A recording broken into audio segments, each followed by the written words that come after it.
goal for today is to install the Goldstrike big ass drink holder for the driver on my Goldwing DCT. The DCT doesn't have all the other attachments, so you need a special drink holder for this.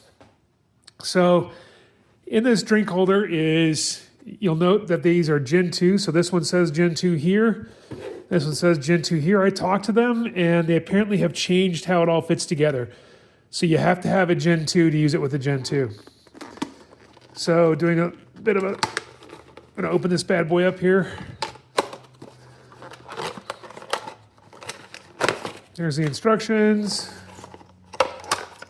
A ball mount. This looks pretty straightforward. I don't expect this will take too long. It's got basically one screw hole and a ball mount. And then the drink holder itself. Pretty sure I'm going to shrink this down to the non-big ass drink holder. We'll see. So the big ass drink holder is a big ass drink holder. This thing is huge. This is a 20-ounce Yeti, and it fits in there nicely. So maybe I'll keep it. It doesn't wiggle around a lot.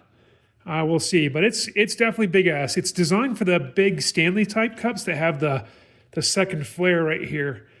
So if I went to the smaller version, I would probably lose this big ring here, how big this ring is. Okay, so let's take a look at the instructions. That's them. So basically, it looks like there's a screw inside of here that I don't have to mess with because they showed a part. Mine is not a part. It came together, unless I take it apart out of the plastic. It looks like we take a screw out of the handle. We lock that in, rotate it up, and screw it back down, and done. And then there's an angle. You can adjust the angle. Obviously, it would slip around the collar, so you can change the angle. And they're telling you to be careful. There's a wire running in here, so don't pinch it. So before I go over to the bike, I want to open this. I'm reading the instructions. And they say, remove the screw located on the front side of the bar, yada, yada. So take this piece off. Install the perch cap to the mount with the included screw. So they're saying install this. And I just want to make sure that this is already pre-installed. So I'm going to pop this off. Just do it over the bench here so I don't, if it's not hooked on, it doesn't just drop off on me. It does not. Okay, so they already put it on there. So the screw they're showing is this one. They've already locked it in there, and that's in there. I might come back and check it. They do tell you on the instructions, check periodically for tightness. All right, so the next thing is we need a screwdriver, and we're gonna go take the piece off the bike. Bike is up on the center stand. We're taking this piece off right here,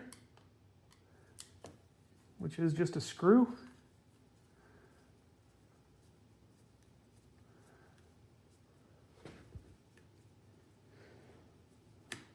Little lock washer on there.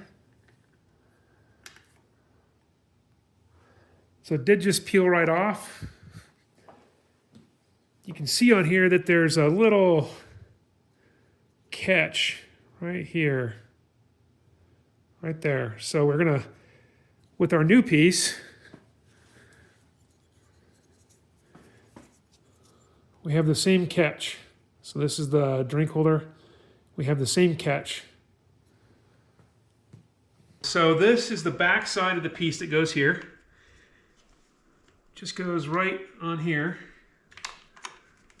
like so. You'll note there are a couple wires down here, so you gotta be really careful not to pinch these wires. But what I wanted to show you was how all this goes together. So this is the back side, and this is the drink holder, so it actually ends up sitting like this. You'll note the way this piece works is you have to like put it on at an angle, and then you snap it down, and then it holds. If you just try to slide it on, it's just not gonna go in there. You've gotta actually rock it into place. That's what I kind of figured out as I was trying to put it on. So I'm gonna grab it, put it on here, like so. Make sure I get those wires in there. The biggest risk I see to this is that there are wires you could pinch in here if you weren't careful. These two wires. So I'm just going to kind of lift them out of the way with my finger. Then I got to put this piece on, sort of lock it into place. It doesn't take a lot of pressure, it's just got to be in the right spot. Then roll it up, grab my screw, put it in the hole. The screwdriver goes on there.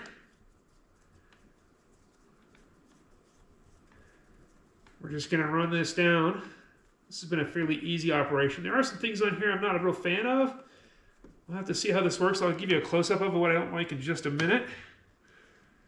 We're going to pull that up tight so everything seals up. We're all in. We didn't pinch any wires. We're locked in on the bottom so everything's stable. What I don't like is there is a gap right here. You can see that gap that forms. This is not as wide as the stock piece. The stock piece has a chamfer on it that fills this. You can kind of see it on this side. You can see the chamfer right here where it kind of goes down at an angle and then seals up against this. The replacement does not do that. The replacement has a gap right there and a gap on this side. So I'm not really excited by that. I'm a little worried about what that's going to do with dirt, dust, and such. I can see that being a magnet. So I'm going to end up pulling that off at the end of the season to do that. So the next thing we need to do, so then this piece goes on right here. Then, like all good ball mounts, you just pop this guy on like that. Just pop it on the ball back here. And then you're going to screw this down, which I can't really do one-handed. Hang on. This probably isn't really necessary. If you can't figure one of these out, you might not want to take your bike apart. But basically, this just screws down onto those threads right there. Just going to wind it down until it tightens up. Seeing it where you want it.